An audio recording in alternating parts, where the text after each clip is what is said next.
Welcome back to Live Now from Fox. We're continuing our discussion over Israel's decision to have a military takeover of Gaza. We were playing for you live remarks from Israeli Prime Minister Benjamin Netanyahu earlier this morning as he indicated this is not to take control over Gaza, but he says to free Gaza from Hamas. For more on this, I do want to bring in foreign affairs expert Harley Lippman. And Harley, we appreciate you taking the time to join us here on Live Now from Fox. My pleasure. Thank you for having me. So we were hearing from Netanyahu saying that this is a temporary takeover. They do plan to go in, but eventually hand off the responsibilities to someone else. What does this takeover actually mean? Gaza City is the last stronghold of Hamas. It's also where Israel believes the remaining hostages are. So that's why this is critical for Israel to take it over. But as you just heard live from the UN, Israel has stated in front of the world that it will not stay in Gaza. It does not want to keep Gaza. In fact, more than 10 years ago, Israel left Gaza entirely, to the point that it even took out people who were Jewish in the cemetery, took them out, reinterned them back in Israel and buried them there. They completely left Gaza. And look what Israel got in return: a radical Islamist leadership that was elected by the Gazans, whose sole mission is to kill every Israeli, every Jewish woman and child in Israel. So when people say there should be a two-state solution in a Palestine, on the surface, it sounds very reasonable. But the whole question is, what will it look like? If it looks like what has been there, then that's going to be not workable, because we saw on October 7th of 2023, Hamas crossed the border with 6,000 radical Islamic fighters who raped, murdered, burned families alive, didn't just kill, but tortured as long as possible. They wanted to inflict as much pain as possible. It's a clear signal to Israel or to any country: you have to protect your citizens and protect your border. So as you heard from the Israeli ambassador to the UN, they wanted to militarize Gaza. And Israel's war is against Hamas, not the Palestinians. And this would liberate the Palestinians. And we were hearing from the ambassador outlining the details, and one of them being that, as you mentioned, they do want to hand over responsibility and control of Gaza to another agency, not Hamas, not the Palestinian Authority. As we look ahead, who might step in? It would probably be an Arab Muslim country. Maybe a combination of countries will send soldiers, such as Saudi Arabia, United Arab Emirates, Egypt, Morocco, and other nations. That's the goal. Israel would welcome that. Again, Israel left Gaza because they don't want to control Gaza. They don't want to occupy Gaza. They're only there to defend themselves.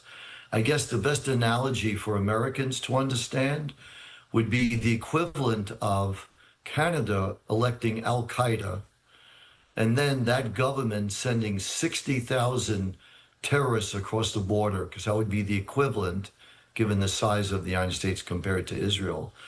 And they would murder tens of thousands of Americans and then abduct people, children and elderly, and take them back to Canada. How acceptable would that be to the United States? It would not be, or to any country.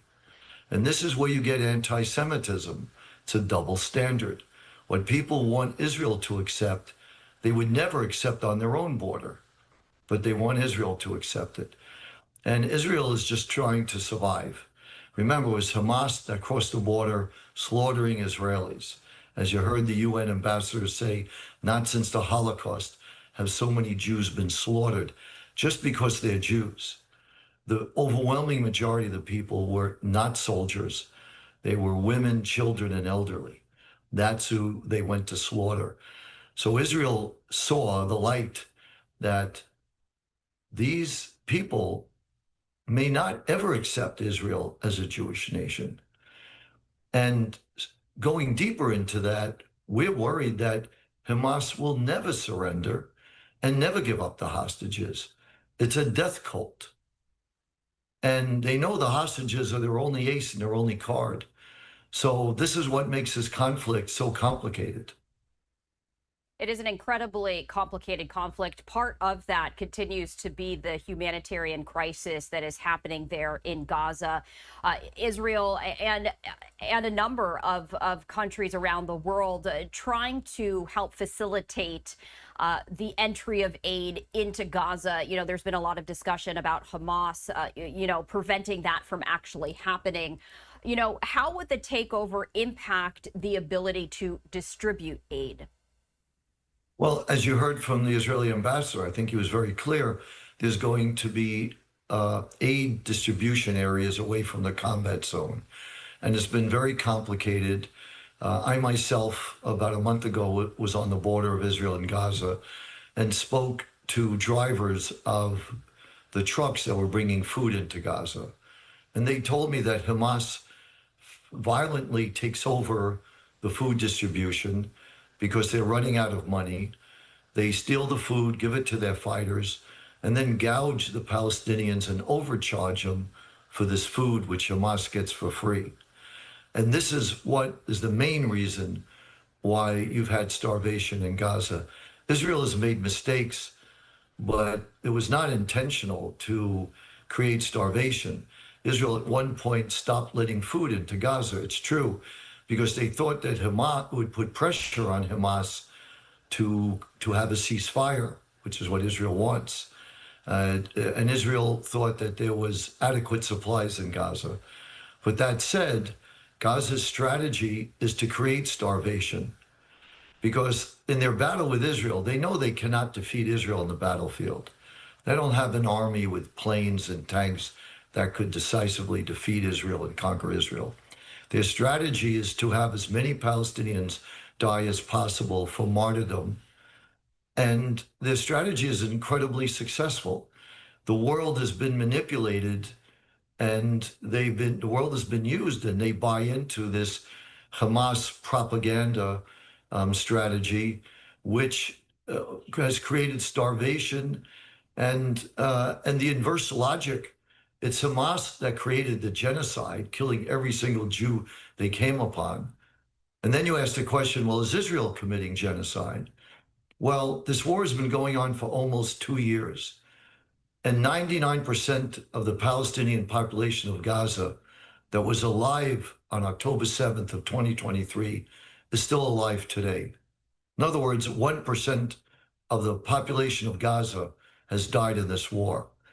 Many of them innocent civilians, which is a tragedy. But that clearly is not genocide when less than 1% has died in this war. And if Israel truly wanted to commit genocide, with the enormous firepower that Israel has as a military superpower, they could literally have wiped out all the Palestinians with short order within a matter of days, if not weeks, if that was their goal. They're clearly not trying to do that. It's not in Israel's interest to commit genocide. And Harley, we do have to leave our conversation there. But as always, we appreciate you coming on to Live Now from Fox and sharing your perspective.